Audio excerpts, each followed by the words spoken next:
Alright, so we'll discuss dimension analysis using Buckingham's theorem. And what this does is kind of, if you're looking for a certain variable, for example, the period of a pendulum, we'll assign this to p. And you have some other variables that you are thinking about and you think might be related. So let's take the length of the pendulum. Let's call it L. The mass of the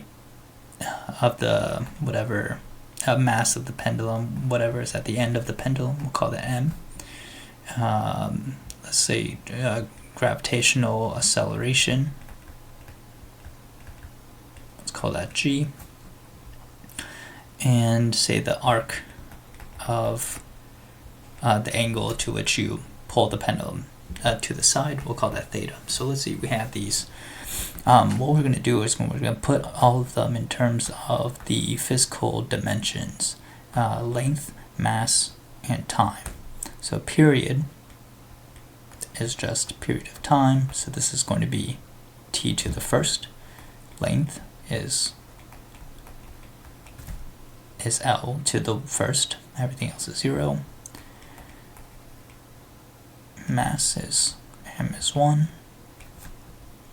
Gravitational acceleration is mass over second squared, so that's m1, sorry, not mass over second, it's meters over second squared, so that's length 1, mass of 0, and time to the negative 2. And the arc does not have any length, does not have any time, has no mass. What we're going to do is we're going to create dimensionless products with basically creating combinations of these different variables to make no dimensions. So when there's no dimensions, basically like this. So I'm going to rewrite this as L0. So P1 is, say, the power of the period to the P1 power.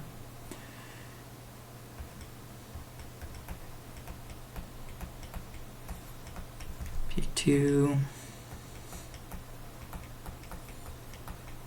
P3,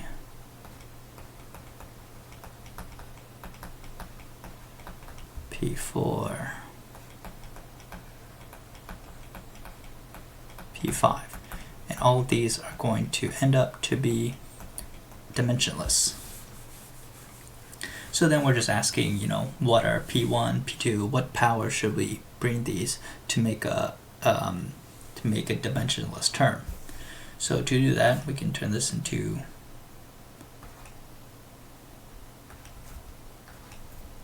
a matrix here. Let's see.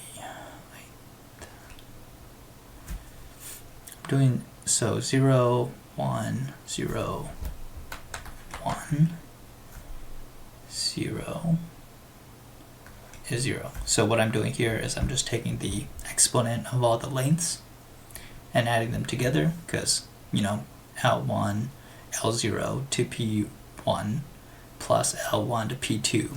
This is going to be a linear combination of these exponents here, and I'm setting it to 0.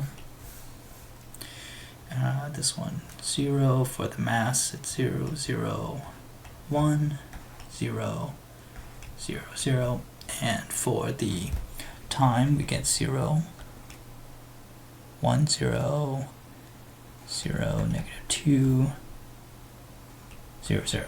So this is, then we would do Gaussian reduction.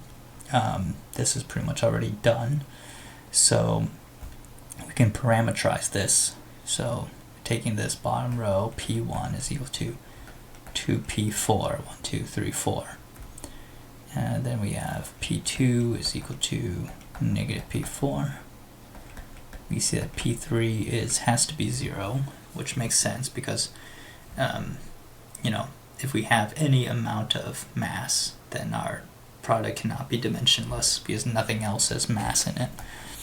So the mass of the bob cannot affect anything. if these are the variables. All right, so let's rewrite this in terms of the parameterization. Let's write it as P4, and we'll write it as P5. P5 really can be anything here, and this is for, I'll show why we need this P5 here. So let's write this 2 here. P2 is -1, P3 is 0, 1, 0. And this P5, nothing else is related to P5 except by itself. So what we want to do here is we want to divide everything by 2 here, just to make this initial thing 1, because we want our period to be to the power of 1, because we want to solve for period. So we're just going to reduce it down to 1.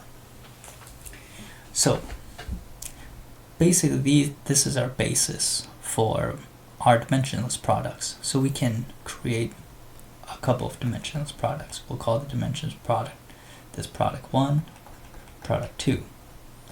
Product 1 will set P1 to 1, P4 to 1, and P5 to 0. So this will give us P to the first, which is just P, and then length to the -1/2, and then acceleration due to gravity to the 1/2. And then for the second product, we'll just say P5 is 1, P4 is 0. So all this will be 0, and this will just be P5, arc. So what Buckingham's theorem says is that if we take some dimensionless product with the variable that we're looking for, so product 1 here, we isolate the variable that we're looking for on the left side, and we do the reciprocal of the other variables. So L to the -1/2 reciprocal, that will be L to the 1/2.